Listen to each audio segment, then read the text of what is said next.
जंगली तू माय मिले करू कैसा तुला विसरू।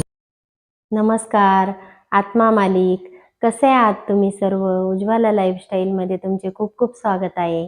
बहरलेली फुले तुम्हा सर्वांना सुगंध देवो, परमेश्वर तुम्हाला सुखात ठेवो, अशी मी माझ्या सद्गुरूंच्या चरणी मनापासून प्रार्थना करते आणि आजच्या व्हिडिओला सुरुवात करते। आजचा व्हिडिओ मी तुमच्यासाठी घेऊन आलेली आहे भोगी मकर संक्रांत। तर नवीन वर्षामध्ये सर्वात पहिला सण येतो तो म्हणजे मकर संक्रांत।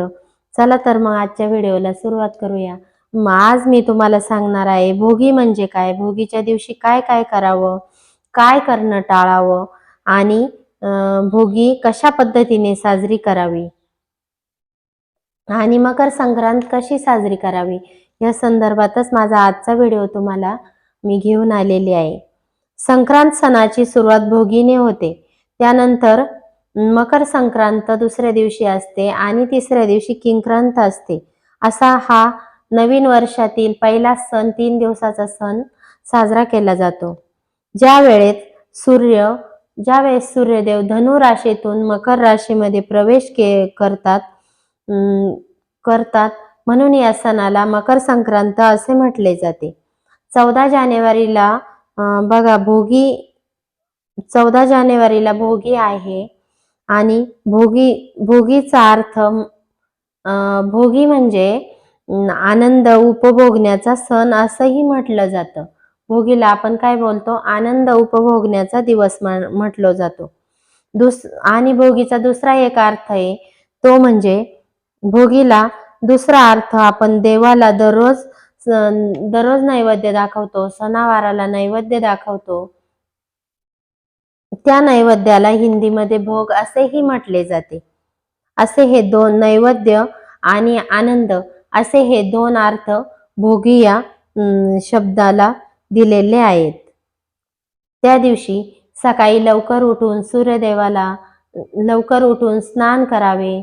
स्नान करताना आंघोळीच्या पाण्यामध्ये तीळ टाकून स्नान करावे, तिळाचे उटणे लावावे आणि शक्यतो ब्रह्ममुहूर्तात उठण्याचा प्रयत्न करावा। ब्रह्ममुहूर्तात नाही आपण उठलो तर सकाळी जेवढे लवकर होता होईल तेवढे लवकर उठावे। आंघोळीच्या पाण्यात तीळ टाकून स्नान करावे आणि त्या दिवशी सूर्यदेवाला अर्घ्य हे दिले गेले पाहिजे।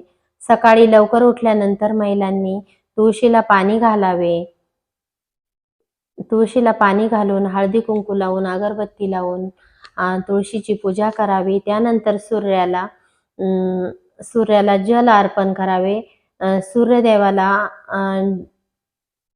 अर्घ्य देताना म्हणजेच सूर्यदेवाला एक तांब्याच्या तांब्यामध्ये पाणी घ्यावे, त्यात तीळ टाकावे, हळदी कुंकू, तांदूळ, त्यानंतर फुले असे जल तयार करावे आणि ओम सूर्यदेवाय नमः, ओम भास्कराय नमः असे म्हणून सूर्याला जल अर्पण केले पाहिजे। नंतर हात जोडावे आणि आपल्या मनात जी इच्छा असेल ती बोलावी।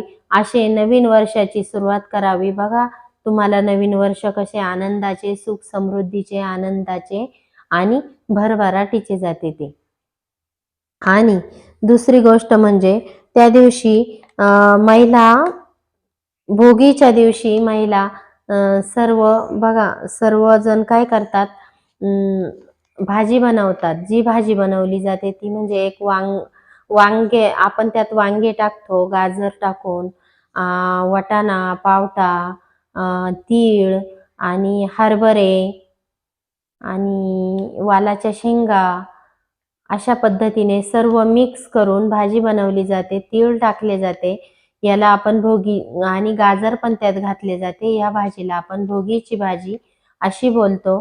अशा प्रकारे भाजी, डाळ भात, भोगीची सुकी भाजी आणि असा नैवेद्य करून आपण आपल्या सद्गुरू माऊलींना पण नैवेद्य दाखवला गेला पाहिजे। आणि पाण्यामध्ये आणि भाजीमध्ये शक्यतो तीळ ही टाकलीच गेली पाहिजे। अशा पद्धतीने भोगीचा सण हा साजरा केला जातो। आणि दुसऱ्या दिवशी मकर संक्रांत. मकर संक्रांतीच्या दिवशी बघा आपण काय करतो, छान पुरणपोळी बनवतो. आणि नवीन वर्षामध्ये पहिलाच सण येतो त्यामुळे पुरणपोळीचा नैवेद्य दाखवून छोटे छोटे मुलं पतंग उडवतात आणि सुवासीन महिला हळदी कुंकाचे वाण देतात. शक्यतो महिलांना होता होईल तेवढे त्यांनी हळदी कुंकाचे वाण देण्याचा प्रयत्न करावा. आणि जरी तुम्हाला मकर संक्रांतीच्या दिवशी हळदी कुंकू करायला नाही जमले तरी तुम्ही रथ सप्तमीपर्यंत हळदी कुंकू करू शकता. म्हणजे तोपर्यंत रथसप्तमीच्या दिवशी शेवट हळदी कुंकू असते, तोपर्यंत सर्व महिलांनी हळदी कुंकू कराच. आणि मकर संक्रांतीच्या दिवशी शक्यतो महिलांनी मकर संक्रांत काळ्या वस्त्रावर काळं वस्त्र मकर संक्रांती नी धारण केलेलं आहे, त्यामुळे शक्यतो काळं वस्त्र घालणं टाळा. आणि शक्यतो लाल पिवळं असे वस्त्र, कोणतीही प्रकारची साडी घालून छान आपली तयारी वगैरे करून हिरव्या बांगड्या ह्या हातात आपण घातल्याच गेल्या पाहिजे त्या दिवशी, कारण तो सौभाग्याचा अलंकार, आपले जेवढे सौभाग्य अलंकार आहे तेवढे घालून मकर संक्रांतीच्या दिवशी सुवासीन बायका बोलून हळदी कुंकाचे वाण दिले पाहिजे. अशा पद्धतीने छान असा मकर संक्रांतीचा सण तुम्ही साजरा करा. आणि पुरणपोळीचा नैवेद्य केल्यानंतर आपण आपल्या सद्गुरू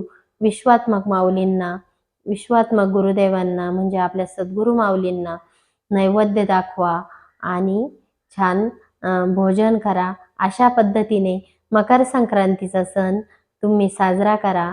आणि मी पण साजरा करते. आणि त्या दिवशी मोठ्या व्यक्तींचं आपल्यापेक्षा मोठ्या व्यक्तींचं दर्शन घेऊन, घरातल्या बाहेरच्या दर्शन घेऊन सर्वांना तिळगुळ दिले गेले पाहिजे. आणि तिळगुळ घ्या, गोड गोड बोला असं म्हणून त्यांचे दर्शन घ्यावे. अशा पद्धतीने मकर संक्रांतीचा सण साजरा करा. भोगीचा सण साजरा करा, मकर संक्रांत साजरी करा. आणि दुसऱ्या दिवशी किंक्रांत असते, त्या दिवशी आपण शक्यतो बघा धिरडे बनवतो आणि